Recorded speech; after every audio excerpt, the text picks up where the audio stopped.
Bonjour à tous, bienvenue dans cette nouvelle vidéo sur la chaîne. Alors cette semaine je vous propose un petit exercice d'art abstrait.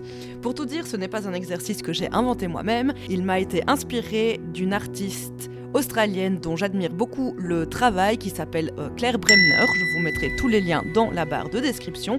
Et il y a quelques années, cette artiste s'est lancée un défi d'art abstrait et elle a fait quelques vidéos concernant ses recherches et les tableaux qu'elle a réalisés et ce que ce défi d'art abstrait lui a apporté. Et c'est quelque chose qui m'a beaucoup parlé parce que je suis toujours en recherche de style, je suis toujours en recherche de ma propre voix artistique et de comment je souhaite m'exprimer à travers mes tableaux. Et je me suis dit que son défi à elle d'art abstrait pourrait m'apporter et m'apprendre des choses.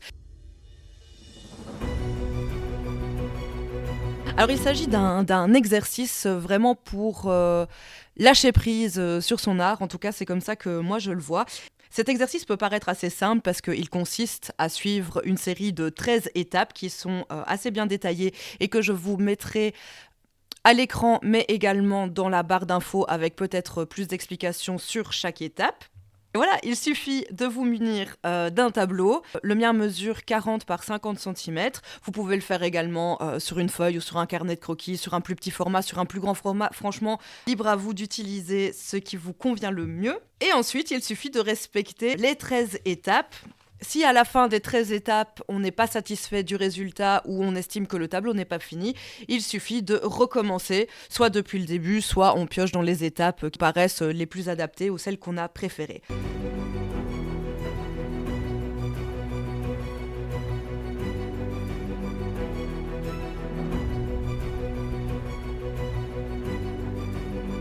Avant de commencer cet exercice, je m'étais fixé quand même quelques objectifs.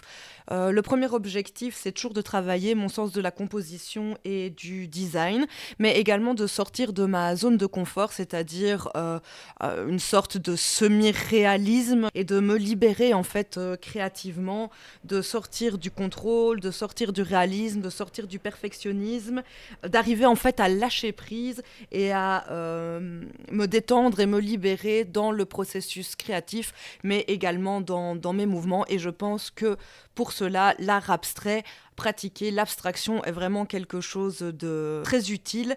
Donc voilà, quand je me suis lancée dans cet exercice, je dois dire que les premières étapes ont été assez difficiles parce que je ne savais pas combien de temps je devais passer exactement sur chaque étape, quand changer, je n'avais absolument pas de direction pour cette peinture et ça me faisait vraiment peur. Je ne savais pas du tout dans quelle direction aller, à quoi me raccrocher, que faire exactement et je me suis vite rendu compte que j'ai cherché un socle technique auquel me raccrocher. C'est-à-dire que dès le départ, je me suis dit que je n'allais pas utiliser plus de 3 couleurs et évidemment leurs variantes, que j'allais essayer de balancer correctement les couleurs sur ma toile. Donc une couleur dominante qui prendrait, je ne sais pas, 60% du tableau, 30% pour une autre, et alors une couleur de contraste ou d'highlight, en tout cas pour porter l'attention, qui prendrait 10% de mon tableau.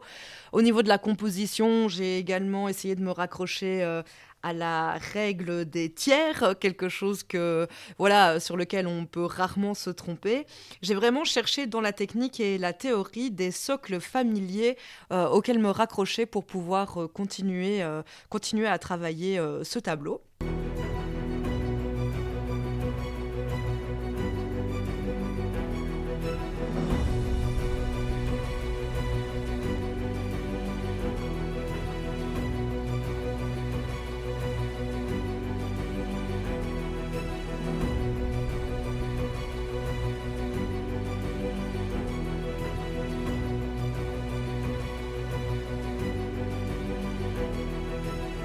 Arrivé à l'étape 5 ou 6, j'ai fait une pause parce que tout de suite le réalisme a voulu reprendre le pas. J'ai vu en fait un paysage abstrait. Mon esprit cherchait vraiment des éléments familiers, des choses existantes, des formes en fait auxquelles me raccrocher. Et j'ai vraiment pensé à un coucher de soleil, à un paysage. Et ces images en fait ne m'ont absolument pas quittée. et m'ont tellement pas quittée que j'ai vraiment été très frileuse pour l'étape numéro 7, une étape qui consiste en fait à fermer les yeux et à peindre avec sa main non dominante. J'avais vraiment pas envie de me lancer dans cette étape numéro 7 parce que j'avais vraiment envie de continuer dans cette direction de paysage en fait qui commençait à se former dans mon esprit. Voilà, je voulais continuer dans cette direction et j'avais peur de tout rater. Et donc, j'ai arrêté à l'étape 6 pour reprendre le lendemain, donc la création de ce tableau. Et le lendemain, c'était toujours pas passé, cette histoire de paysage abstrait. Mais j'y suis revenue sans vraiment m'accrocher, en tout cas dans un premier temps, à ça, en me disant c'est un exercice, j'aimerais me pousser plus loin, lâcher plus prise et moins vouloir contrôler, quoi. Mais ce n'est pas du tout ce qui s'est passé. J'ai aussi remarqué des difficultés à dessiner des motifs, des patterns, des formes qui me plaisent et qui ne soient pas complètement brouillons. J'avais du mal à savoir exactement où les placer, quelle forme faire, qu'est-ce qui allait me plaire. Franchement, ça, pour moi, ce n'était pas du tout évident. Les 2 étapes où il fallait peindre les yeux fermés, pareil, j'ai vraiment pas quelque chose qui me convient. Je voulais les ouvrir tout le temps et j'ai passé très très peu de temps, à peine quelques secondes sur ces étapes où il faut peindre les yeux fermés. Et c'est un petit peu finalement quelque part pas un regret, mais j'ai envie de réessayer cet exercice et de me lâcher plus à ce moment-là et de me faire plus confiance. Et en fait, de faire plus confiance au fait que peu importe ce qui se présentera à moi sur la toile après les étapes où je dois fermer les yeux, je pourrai toujours faire quelque chose avec ce que j'ai fait. J'ai vraiment peur de tout rater alors que je me mettais une pression de résultat alors que le but de ces exercices, c'était pour moi justement de lâcher prise et de ne pas penser au résultat. Mais bon, vous savez ce qu'on dit, chasser le naturel et il revient au galop.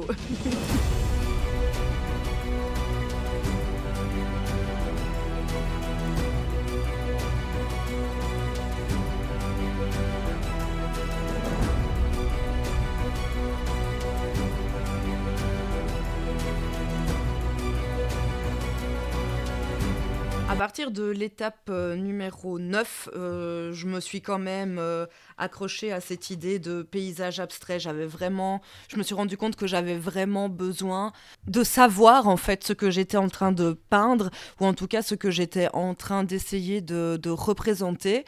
Maintenant, avec le recul, je me dis qu'une prochaine fois, je pourrais peut-être m'accrocher à une émotion ou une sensation plutôt qu'à une image réelle. Mais du coup, je suis vraiment partie donc, sur cette histoire de paysage abstrait.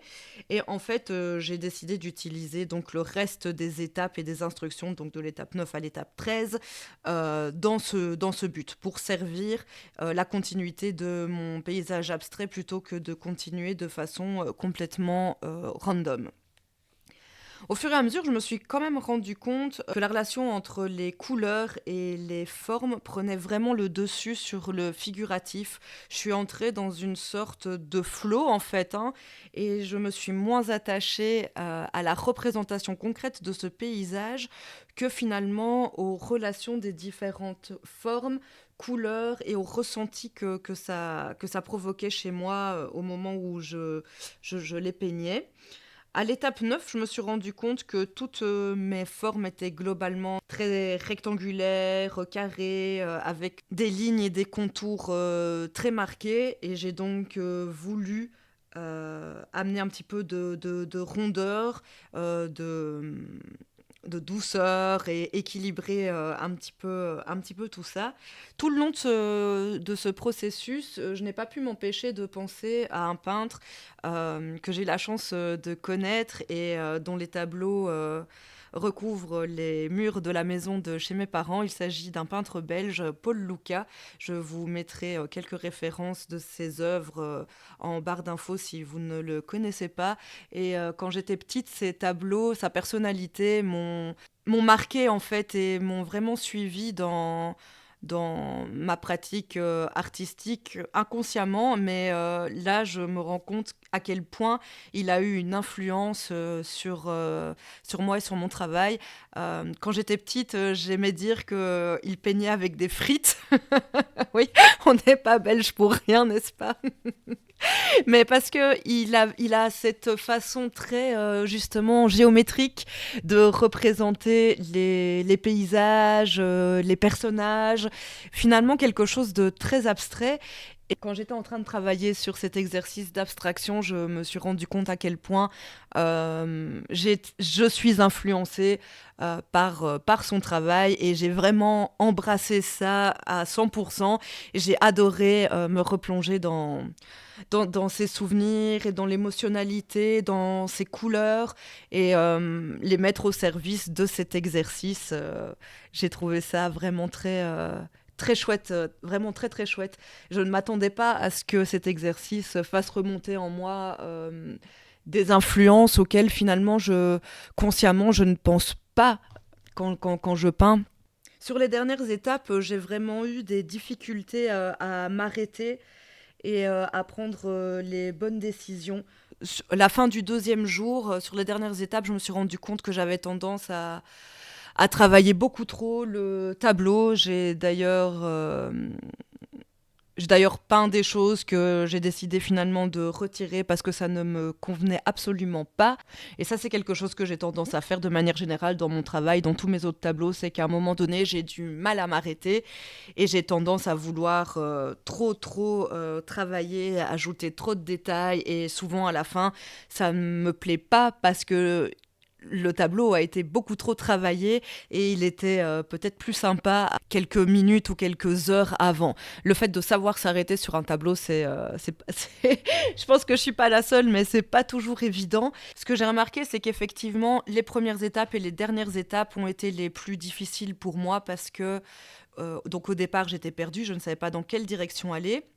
Au milieu de ce tableau, donc j'avais ma direction, ce paysage abstrait, donc c'était plus facile pour moi d'avancer et de prendre entre guillemets les bonnes décisions. Et à la fin, sur les dernières étapes, là de nouveau, c'était beaucoup plus chaotique et j'avais vraiment du mal à prendre entre guillemets les bonnes décisions. Que faire exactement? Je me suis beaucoup posé la question de où situer la balance entre abstraction totale et le confort justement d'une scène qui peut être familière et reconnaissable en fait. De la même façon, j'ai eu du mal à trouver un équilibre entre des zones très détaillées et des zones de repos. La même chose avec les couleurs et les formes. Je trouve que ce travail finalement de mise en relation des différentes zones d'un tableau n'est pas évident du tout. Et c'est quelque chose que j'ai également du mal à faire dans mes tableaux plus traditionnels. Et pour ça, c'était vraiment très intéressant de faire cet exercice pour me rendre compte de ça. De la même façon, j'ai eu du mal à... Je me suis posé cette question de comment donner une cohérence au tableau sans tomber dans un certain réalisme. La seule réponse que j'ai trouvée, c'est que la cohérence vient du fait de ma palette de couleurs limitée, mais c'est tout. Et pour moi, c'est pas suffisant, en tout cas, il me semble. Donc, c'est, comme je l'ai déjà dit, un exercice que j'aimerais réessayer pour me détacher encore plus du figuratif, quoi, tout simplement. À la fin du deuxième jour, plus tard, j'ai fait un petit bilan et j'ai noté les sensations, les sentiments que j'avais à propos de ce tableau. Et je dois quand même dire que je l'ai trouvé, en bon François, moins pire que ce que je pensais réussir à faire. Mais j'avais quand même un sentiment mitigé. Pour moi, il n'était pas terminé en l'état. J'avais besoin de le rééquilibrer. J'avais besoin qu'il soit un peu plus agréable quand même à regarder. Donc, pour le troisième jour, j'ai décidé de retravailler la composition et j'ai remonté la ligne d'horizon pour que le ciel prenne moins de place que le paysage. J'ai décidé d'ajouter des nuances et certains aplats de couleurs, des dégradés, créer une certaine perspective atmosphérique. Enfin, je me suis rattachée à ces choses de la technique que je connais et que je maîtrise plus ou moins pour arriver à faire quelque chose qui me plaise un peu plus. J'ai également essayé de contrebalancer les zones très denses et très fournies avec finalement un ciel beaucoup plus calme et beaucoup plus plat que j'ai travaillé au couteau. Franchement, c'est un exercice que je vous conseille à tous, que vous soyez un peintre figuratif ou abstrait, ou que vous soyez un créatif de tout autre horizon.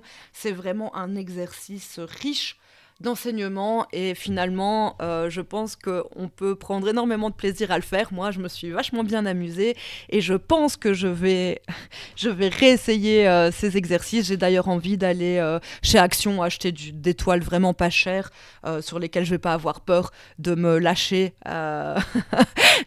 sur lesquelles je vais pas avoir peur de me lâcher, de rater, de faire n'importe quoi parce que le matériel est pas très cher et c'est pas très très grave. D'ailleurs, je pensais faire une vidéo sur le matériel Action, le matériel artistique et tester tout ça. Donc n'hésitez pas à me dire en commentaire si c'est quelque chose qui vous intéresse. Et si vous avez aimé cette vidéo, n'hésitez pas également à me dire si vous avez envie que je filme une prochaine fois ce genre d'exercice et peut-être le commenter de manière différente. En tout cas, moi, je me suis bien amusée à réaliser ça. Ça m'a vraiment permis de sortir de mon habitude, voilà, de ce que je fais, de ce que je réalise habituellement. Ça fait du bien à l'esprit. Et finalement, j'aime bien le résultat. Je trouve que c'est un joyeux bordel, comme je l'ai appelé. J'aime les formes, les couleurs, la matière. Comme je l'ai dit, c'est un exercice très très intéressant qui permet de se rendre compte de nos limites en fait en tant qu'artiste et donc de ce sur quoi continuer à travailler. Voilà, j'ai pris beaucoup de plaisir à réaliser cette peinture et du coup cette vidéo. N'hésitez pas à me dire ce que vous en pensez en commentaire. Et en tout cas, moi j'ai envie de continuer à explorer l'art abstrait pour l'intégrer. Pour intégrer certaines techniques et certaines choses que je vais y apprendre dans mon art plus traditionnel, conventionnel. Si cette vidéo vous a plu, qu'elle vous a appris des choses, qu'elle vous a intéressé, n'hésitez pas à la liker, à vous abonner, à commenter, à la partager. Ça soutient la chaîne, ça soutient mon travail et ça me fait évidemment énormément plaisir. Je vous fais plein de gros bisous. Comme d'habitude, prenez grand soin de vous et je vous dis à bientôt dans une prochaine vidéo. Salut, salut!